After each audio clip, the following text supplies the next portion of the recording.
2025 was the hardest year of my life, and I did not know if I was going to make it out.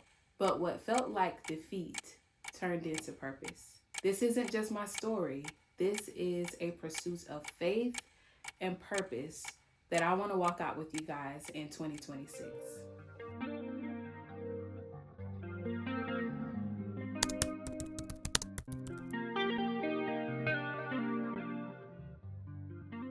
Now, a few things before we get started. I just want to let you know right now, this is more than likely going to be a long video.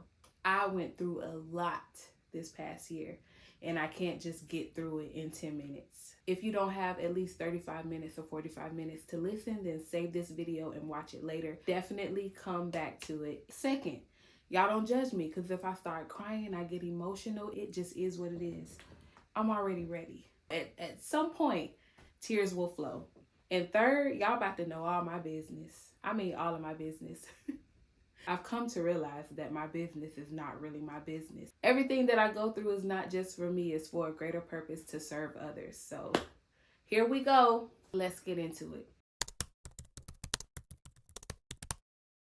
So towards the mid to end of 2024, life was looking great. It looked like my husband and I were on the come up. At the time, we were living with my parents. We had finally found a really nice place to stay, a really, really nice luxury apartment complex that we were moving into.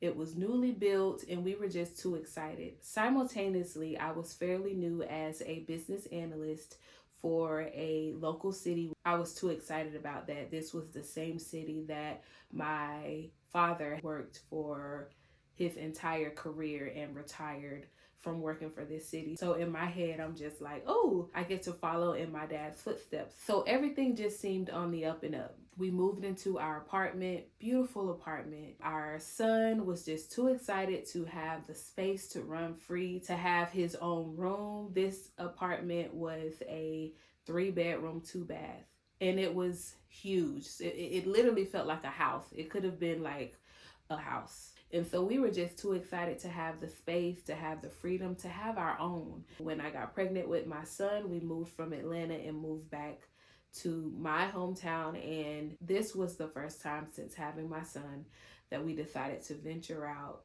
step out, and create our little family within the family unit that we have in town. So everything was going good. At this point, we had moved into the apartment. Everything was flowing. It flowed into the top of 2025.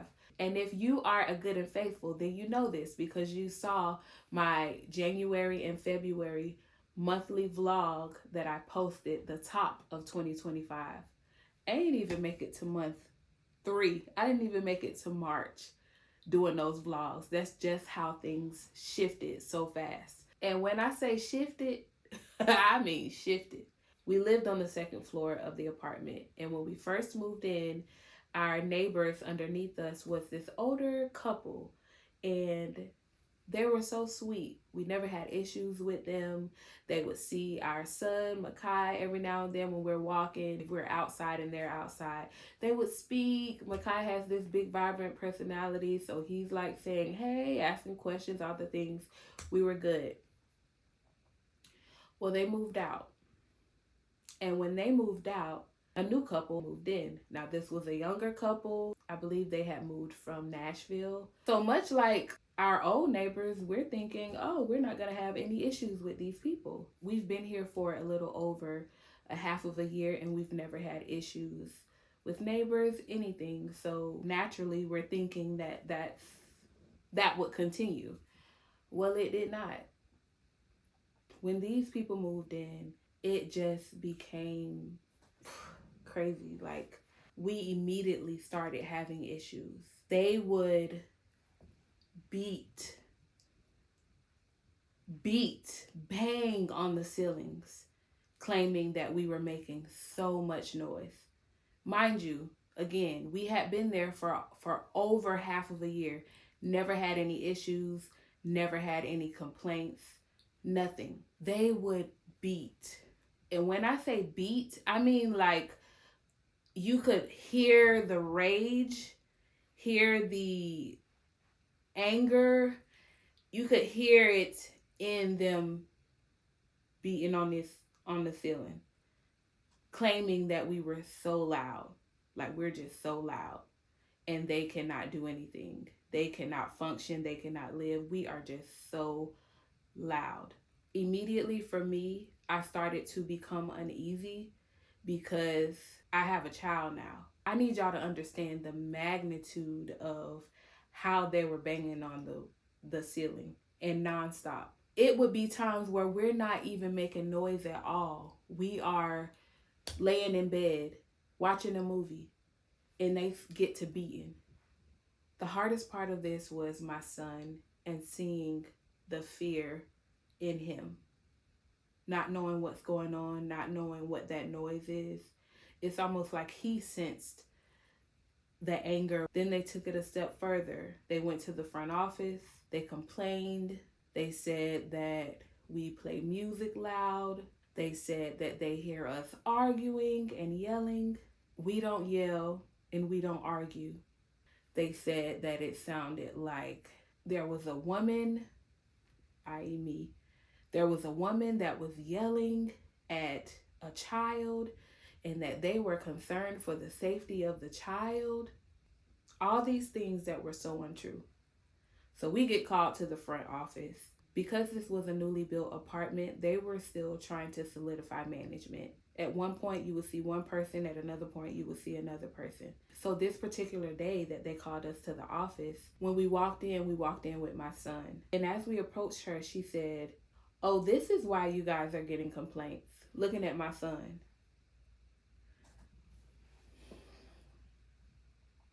Lady, don't do it. Don't do it. Don't do it. I'm already frustrated at the situation itself. Like it just came out of nowhere. What was once a peaceful home turned into a home that was no longer safe for me or my baby or my husband. And so I proceeded to ask her, I said, "Are you getting complaints from all of the neighbors? Everyone surrounding us, our neighbor across from us, our neighbor next to us, above and beneath, they're all coming to the office complaining about noise?"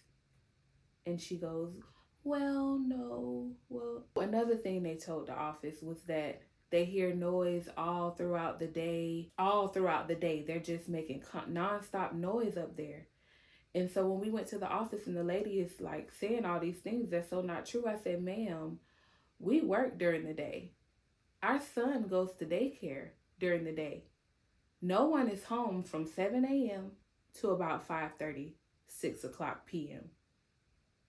So there's no way that we could be making all this noise, unbearable noise throughout the day."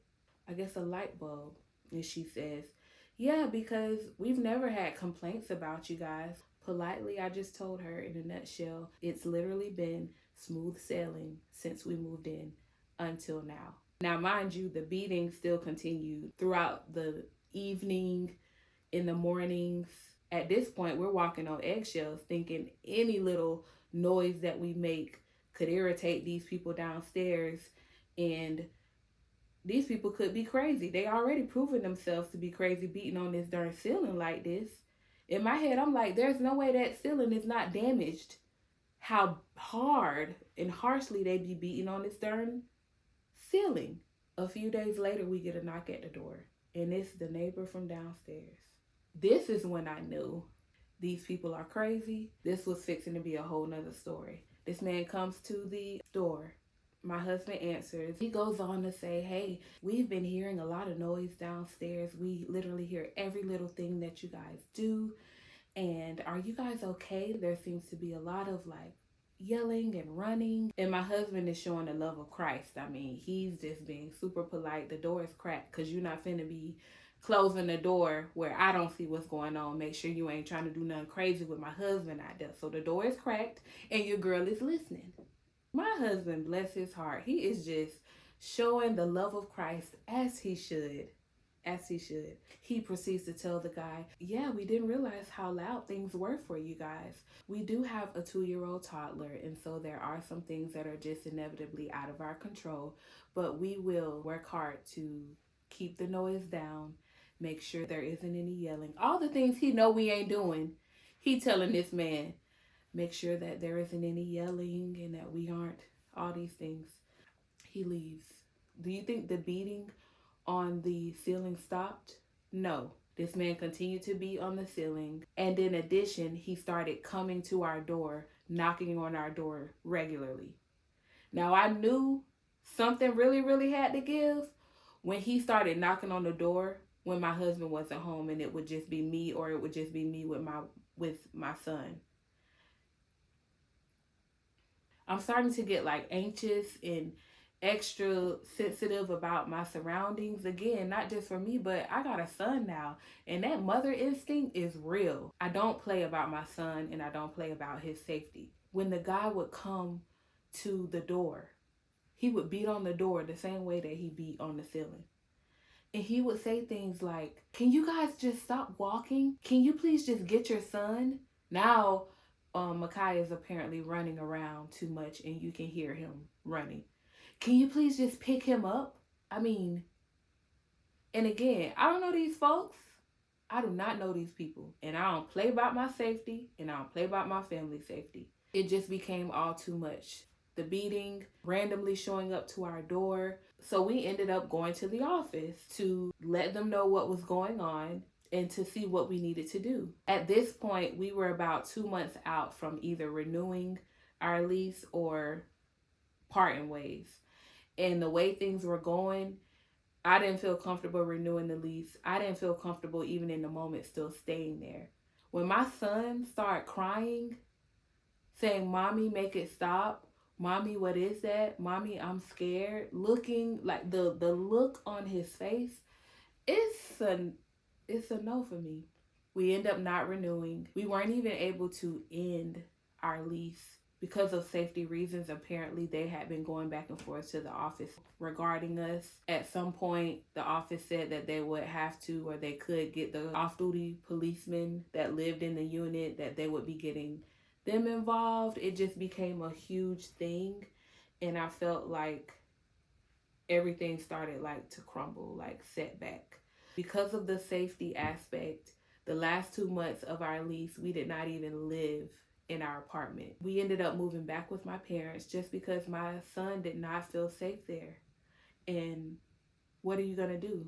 Like, the office was barely doing anything. They can't kick the neighbor out because the neighbor didn't do anything like drastic just yet. They said that in order for them to really, really get involved and possibly terminate their lease or do anything is if the neighbors became physical in some way. You think we was gonna stay around to see if they was gonna be physical, if they was gonna come and try to swing or have a gun or anything? No. So we were, in a sense, forced to let that go. The fear, the anxiety, and the lack of peace was overwhelming. The emotion, the confusion, the disappointment, it just was all a lot.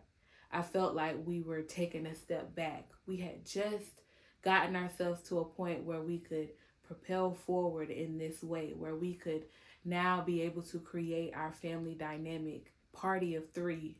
I'm starting to question, like, God, did we make a mistake? Was that really you that opened this door for us to get this apartment? Your mind starts to think of all these things, and if you don't reel it back in, it can overtake you. This was the top of 2025. I'm going to tell you right now, when pride meets reality, it humbles you. I didn't even really realize that I had pride until I had to move back in with my parents. Again, I felt like it was a setback. I should be further along in life. I'm 34. I'm married. I have a kid, and I'm moving back home with my parents. I'm so grateful for my parents. The fact that they accepted us and with open arms, like, come on, we're here. We're always going to be here, whatever you need. I'm so grateful to God for that. They have an attached garage that they converted into a studio space, and that's where we were living. So humility looks like going from a 3-bedroom, 2-bath newly built luxury apartment to a 24 by 24 square garage. 24 by 24 square garage. Three people in one, essentially in one room. If that ain't humbling, I don't know what is. So while I'm trying to deal with mentally all the things that just happened with the apartment, the personal feelings of inadequacy and having to take a step back, it's like I have no room to process this all because we're in four walls. Three people in four walls. There is no, oh, let me go to my room or let me go to this room, close the door, have some quiet time, get myself. No, there is none of that. And we dealing with a toddler. At this point, my son is 2.5. And baby, them toddlers, that toddler life. Whoo! Why y'all parents, why y'all mamas ain't warned me about it? It's rough out here in these streets. We immediately got snatched out from the opportunity to spend time with each other as a married couple, me and my husband. 99% of the time, me, Dan, and Makai. There is no Makai, go in your room and play with your toys. There is no Makai, go in your room and watch a movie. There is no Makai, go in your room and take a nap. Even just me and my husband to get a chance to just look at each other without saying anything, give each other a hug, really talk about how things are going with us, what's going on with us mentally, how we process. We went through a lot. I didn't even touch on the moving process, which was a whole nother can of worms. There were also feelings of shame, like you thought you was doing something, but girl, you wasn't.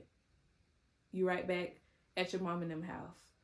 Like just all these things that your mind. This was the beginning of internal struggles that I dealt with the entire year.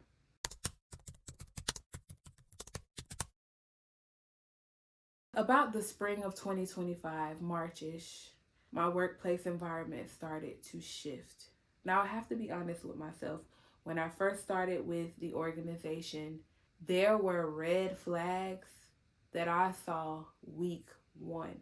I mean, processes that were completely wrong or non existent. The culture of the department, the lack of communication from leadership, the gossip from leadership about others in leadership and about their employees.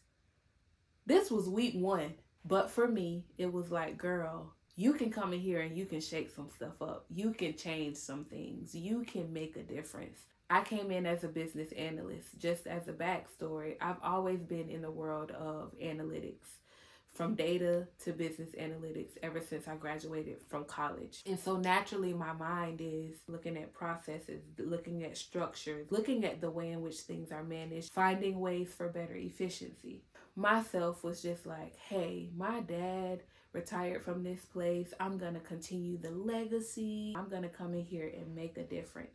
The supervisor that I was given was someone who was fresh out of college. This was their very first government job, and they were promoted into a position of management within 6 months of being hired.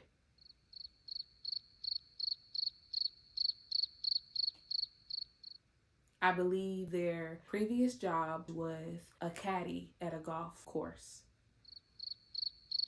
And now, in less than a year, they are to manage multiple people, including me. Red flags. It's just a lot of happening that's just got the side eye, But I'm like, hey, I see so many ways in which I can turn things around here.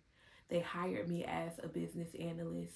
They must want me to dissect all these things. They must want me to bring to light, shed light on all these things in order for more efficient processes and better management of the business and department. That was the furthest from the truth. At this point, I had been there for almost a year, and there was this one project in particular. After me being there for about a year, my supervisor came to me and said, "Hey, I'm going to need you to now manage this project." Now, for me, that was super alarming because I had been there for almost a year. The project had been going on and being managed well before I came on as a team member. And in fact, it was managed by my supervisor. Not one time was it communicated to me that in the future, this would be a project that I would be managing. This is something that I need to be really honing in on and learning, because in the future, you're going to be the sole manager of it. And so for me to have been there for almost a year, all of that time, I could have been learning, I could have been preparing myself for the task and the role that you knew when I first started you were going to hand off to me, or that you desired me to manage at some point. Yet the entire time, almost a year, nothing was said. Now that you do decide to say something, I'm just supposed to have the knowledge, have all the training, have the understanding to just pick a project up and run with it and manage it. I ain't got the tools to manage it now. This was the beginning of hardship in the workplace. The workplace became hostile, it became toxic, it became draining. I was not privy to your desire for me to manage this process this entire time, and at the moment, I am not equipped to fully manage this project on my own. The moment that I said that, everything changed. If you have an inch of a backbone, you have become intimidating. Once I stood up for myself, my supervisor started to spread false narratives about my work to upper management and leadership. My supervisor would spread lies about my character, about the work that I'm doing, about my willingness to do work. I would be lured into meetings with the assistant director where my supervisor has met with them previously and has created a false narrative of my work ethic, all these things. And then I go into this meeting that I had no idea was happening. And I would walk into these meetings and the assistant director would just spew all of these things. You're not doing this, or you said you was doing this and you did. And my supervisor would just sit there like this, looking at me and allowing the assistant director to speak lies. This happened a good number of times, but the first few times that it happened, I was just in shock that a person could literally just lie like that on you. Not that I was in shock that people lie.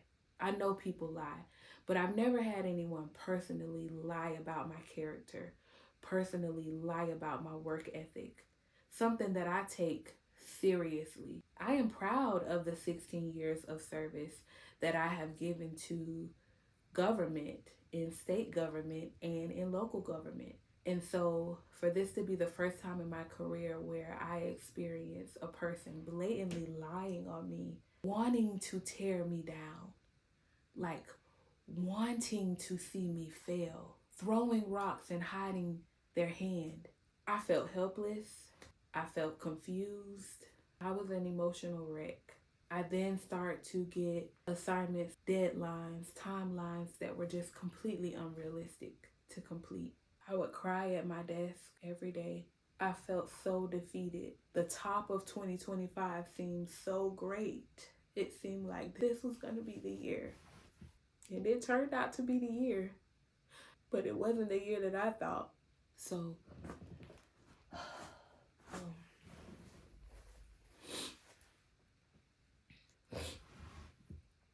prior to all of this, there was an opportunity to submit abstracts for presentation for a state conference and a national conference that takes place annually. My director expressed interest in the city being represented at both conferences in the form of presenting as one of the presenters. And so I immediately got on it. We came up with 6 abstracts to submit. And for every abstract, you had to have a objective, you had to have learning points, and you had to have a synopsis of what the session would be about. I submitted 3 things that I had learned within my 16 years in government, topics that I was familiar with that I could pull from work experience, topics and information that I was confident in and that I knew.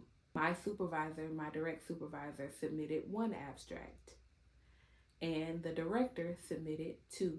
We submitted all of the abstracts, and we get word back that 2 of the abstracts were selected for presentation for both conferences, the stateside conference and national conference.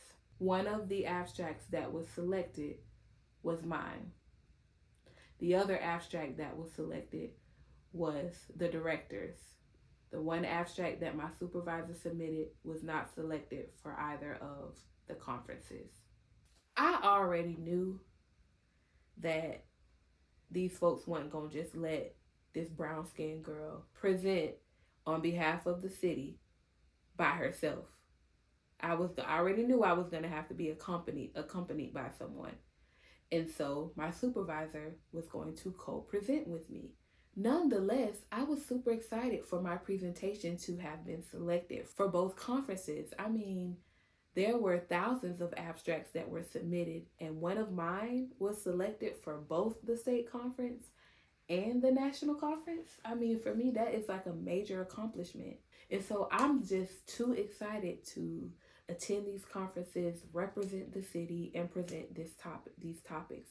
In my head, I'm like, this is going to look so great for the city. The fact that the city's name is on this, and me knowing the way in which I'm going to present it, the way in which I represent myself, the way in which I carry myself, this is going to look good for the city. That's in my head. This is what I'm thinking. The state conference comes first. So my supervisor and we've already split up the presentation as far as what he's going to do, what I'm going to do, what parts he will present, what parts I will present, all the things.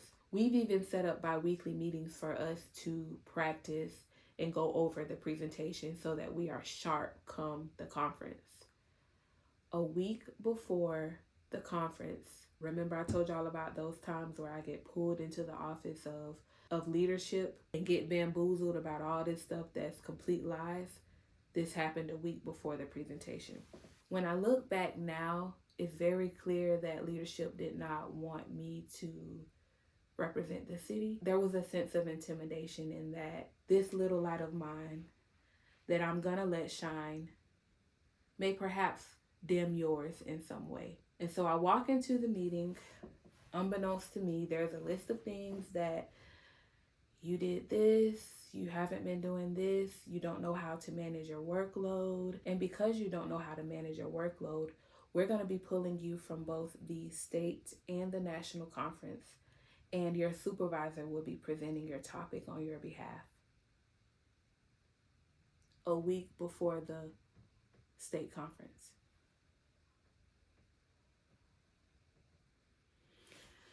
Hold up. Let me get this straight. Are you saying that the topic that I submitted, that was selected, that I've been working on for the past few months, that I now, a week out, have the presentation complete and ready to go, that the conference that already has my name as a presenter, I am no longer given permission to attend, and you now will be handing off my presentation to my supervisor to present on behalf of the city for these conferences? I was heartbroken. I could not believe this was happening. Why? The team ended up going to the state conference. They presented. When they got back to the office, they said absolutely nothing to me. They didn't mention the conference, nothing. A few months later was the national conference. Now, this was a conference where their hands were kind of tied as far as me not attending, because when things were good at the top of the year, I was encouraged to enroll into a leadership program, and the graduation was going to be taking place at that national conference.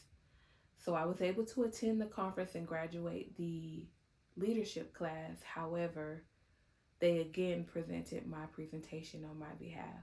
The mental strength it took for me to sit in a session knowing that it is a topic that came from my heart, came from my experience, and watch my supervisor and the other leadership present the topic in the session as if it was theirs.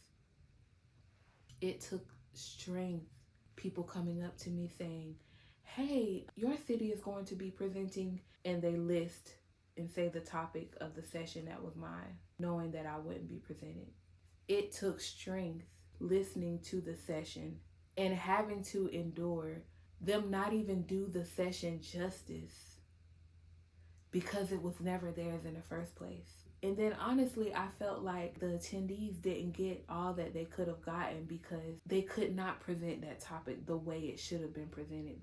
It took the strength of God to see them at the end of the session say, "Hey, before we leave, let's take a selfie and show all of the attendees so that we can send this to our city manager to show him all of the great work that we've done at the conference." Then to have to attend these socials where the same people who are stabbing you in your back are smiling in your face. That trip, I really did feel alone because it's like we're traveling out of state. I know none of y'all got my best interest at heart. It's me and God out here. These folks tried and tried and tried and tried and tried to dim the light. A light that God has placed inside of me. But I kept fighting. I cried my way through. I prayed my way through as much as I could. And then I had to rely on others, on my family, on my friends, on my village to pray for me, to get me through. Because sometimes you go through challenges and hardship, trials, tribulations that are just so heavy and so burdensome that you find yourself not even being able to find the words to pray for yourself. I was in a season where I would try to go to God in prayer and like nothing would come out. I remember a pastor, I forget what pastor, but I remember a pastor saying that even your silence is prayers. He hears your thoughts. He hears your heart. That's all I had to give in that season. I would cling to my family and just say, "Pray for me. Please pray for me." My immediate family knew the ins and outs of what was going on. Some of my friends knew the ins and outs of what was going on. But I was pulling on my village to lift me up in prayer because I didn't have the strength to do it for myself.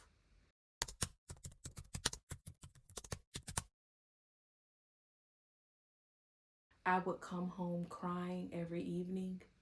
I didn't have strength to be the mother that I needed to be for my son. Remember, I'm coming home to a 24 by 24, 4 walls, with me and all of the heaviness of what I'm going through. My son, who needs his mom, who's in a pivotal stage of life as a toddler. My husband, who had his own things going on that he was trying to get through, battle, all the things. I found myself stress eating a lot. I mean, a lot. I would come home and for me, it's like, oh my God, I've had the worst day. The least happiness I can have is having a meal that tastes good, that makes me feel good. Having a glass of wine. Food became an idol. Wow. That's the first time I'm saying that out loud. And I began to just stress eat. I didn't know what to do with myself. I didn't know how to handle things. I wasn't praying for myself. I felt defeated. I didn't understand why I was going through these things, why this had to be the trajectory. I stress ate my way to 25 to 30 pounds heavier than I originally was. at the top of 2025. I ended up seeing a therapist, and she diagnosed me with moderate to severe anxiety and moderate to severe depression.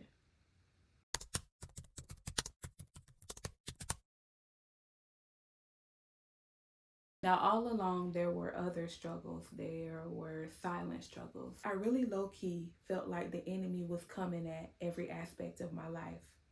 It's like every little facet of life, there was some type of disruption going on. From marriage, to parenting, to church, to self, to work. Like every aspect of my world was being shaken. Church, enduring ministry changes. Marriage, having little to no time for my husband. Barely watering the marriage. That ain't good. Motherhood and parenting, having to parent a strong-willed, determined toddler, all while all these other things are going on. Showing up strong but internally breaking. These were all things that were just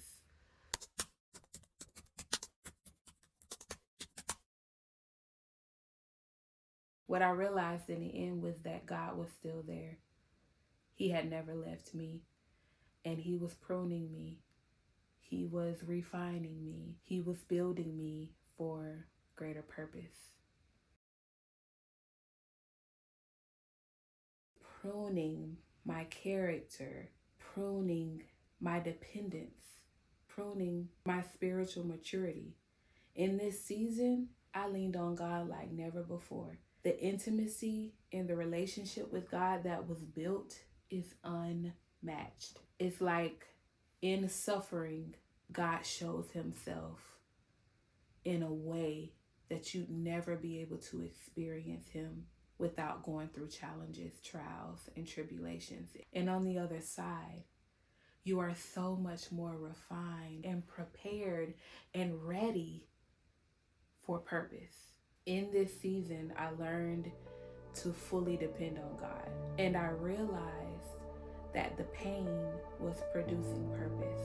When you're in it, you can't see it.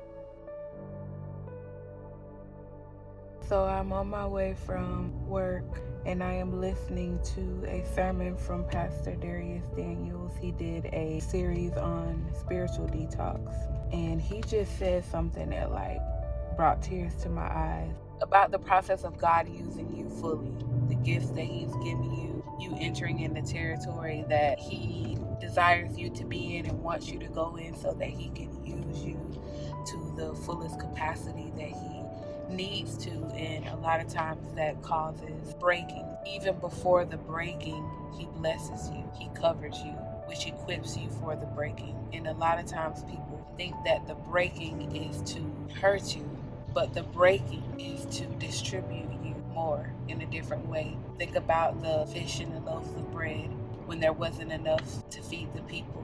God got the bread, He blessed the bread, He broke the bread, and then He distributed the bread. He multiplied the bread. Before He could multiply the bread and distribute the bread, He broke the bread. Before He could break the bread, He blessed the bread. So the breaking was not to hurt or hinder. The breaking was to multiply. Wow, 2025, I've been broken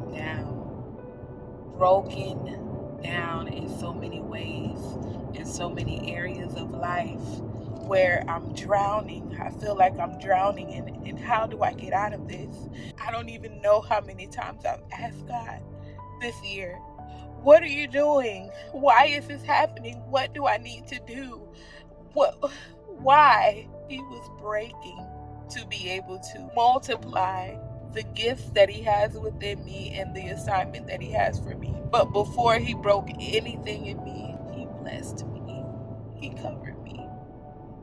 He prepared me for this breaking. I'm just driving home and I realize this revelation, like, God, even in the breaking, even in the pain, you never fail. You have a plan, and your plan is the ultimate plan. The best plan is yours. And if I'm going through it, He's allowing it.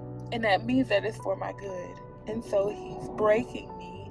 He has broken me for a greater purpose. I don't know who this is for, but if you're feeling broken, if you can feel the breaking, you're in the season of breaking. You are not alone. I'm making my way out of it, crawling my way out of it. Whatever the breaking is for me and or for you, it is for our good. God will get the glory. It is not to hurt you. It is not to hurt you. It is to prune you.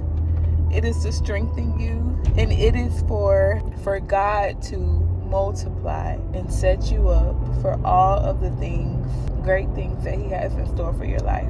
Just take this word with you. Hide it deep in your heart. This life is full of suffering. We go through all types of seasons, so there will inevitably be other seasons of life of suffering, of breaking. Take this with you. Hide it deep in your heart. And I got to do the same so that when trials come, when breaking comes, you know how to go through, navigate better. Thank you, Jesus, for this revelation.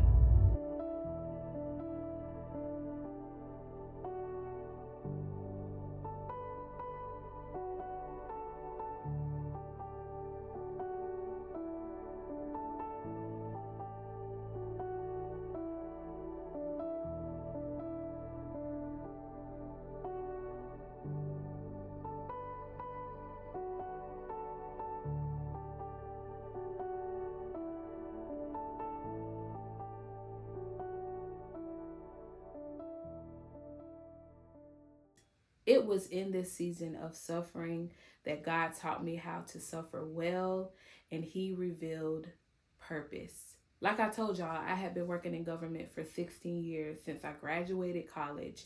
And just because you're good at something doesn't mean you're called to it. My season in government has come to an end. God has placed so much inside of me. And at this stage of life, every gift that he has blessed me with, I want to be giving it back to him. I want to be using it for his kingdom. I want to be about kingdom business. My pastor, when I was in college, would say it's bringing them in, building them up, sending them out. I have a greater work to do that far exceeds a 9 to 5 and far exceeds sitting at a desk all day. I knew this since I was a child. I went to college and got my degree in business and entrepreneurship. I remember my very first state job right out of college was for the Florida Department of Health. And I had a coworker who had been working for that department for about 28 years and she was retiring. And I never forget the feeling that I felt like this could never be you. There's no way you can sit at a desk all these years. There's no way that you're built for a 9 to 5 all these years. But for me, it was like, wow, I never want to be celebrated in this way, because if I'm celebrated in this way, that means that I never tapped in and used all of the gifts that God had naturally placed in me. I am not built for no 9 to 5. I have an entrepreneurial mind. I went to school for it. But the reality is that I thought I could do both. When I was in college, I was a hustler, y'all. I was a full-blown entrepreneur. I had 2 to 3 different business ventures. I was singing and gigging around town. It's just always naturally been in me. Where I feel like I went wrong was when I graduated from college and I got that 9 to 5. I would always hear people say, hey, that 9 to 5 is going to give you stability as far as being able to pay your bills, as far as being able to have benefits and health insurance and all these things. And I got stuck into that. And simultaneously thinking that I could still pursue entrepreneurship and purpose on the side, so half-heartedly, so not really stepping out on faith.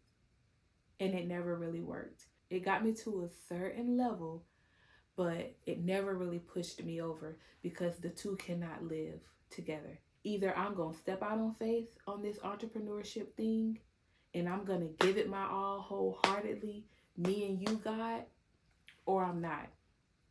In all those years, did I really trust God or did I not?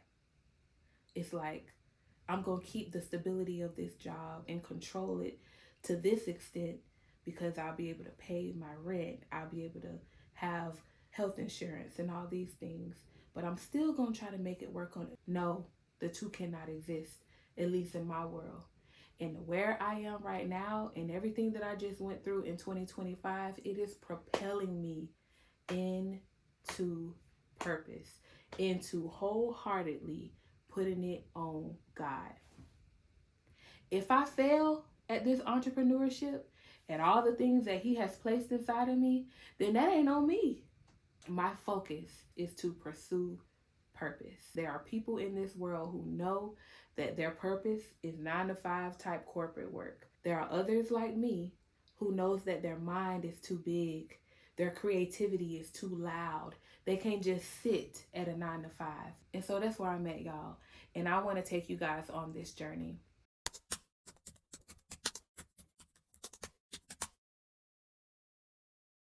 I officially quit my 9 to 5 to pursue entrepreneurship full time.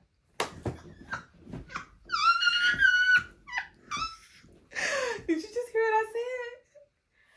I officially quit my 9 to 5 corporate job to pursue entrepreneurship purpose full time. And I can't go back. I mean, I did it. Okay? So 2026 is about to be a journey that I want to bring you guys along with every step of the way. I want to bring you guys along. Now, some of you may be asking, well, entrepreneurship, what are you going to be getting into? Girl, a lot. Okay? This is also one thing that I'm praying and asking God to give me direction, because it's like I can go into multiple lanes and it be successful, but what's the lane that God desires me in right now, at least? When we lived in Atlanta, I had a hair care line that was super successful. I ended up having to let the business go because of family reasons. But in 2026, that's something that I definitely want to relaunch. Also, I would love to get into consulting. One thing for sure and for certain that is on the top of the list, though, is a devotional that God placed on my heart. With all of the challenges that I endured in a toxic work environment, God placed it on my heart to create a devotional to help others that are going through really bad toxic work environments be able to navigate it biblically, have biblical context and guidance on how to navigate these sticky situations. How does God want us to show up in these toxic environments? What does God want us to do as we endure? How can we uplift ourselves in these toxic environments where spiritual warfare is going on all around us? How do we endure? How do we stay strong? How do we stay resilient? How do we find the peace within? How do we allow the Holy Spirit to guide us through suffering? How to turn pain into a spiritual weapon. And so this devotional is going to have daily scriptures. It's going to have prayer prompts. It's going to have journaling. It's going to have all the things to help you navigate a toxic work environment. That's number one. God did not take me through all of this stuff for nothing. Okay? And so my desire is to help and equip others with that biblical context and guidance the way in which I wish I had when I was going through it.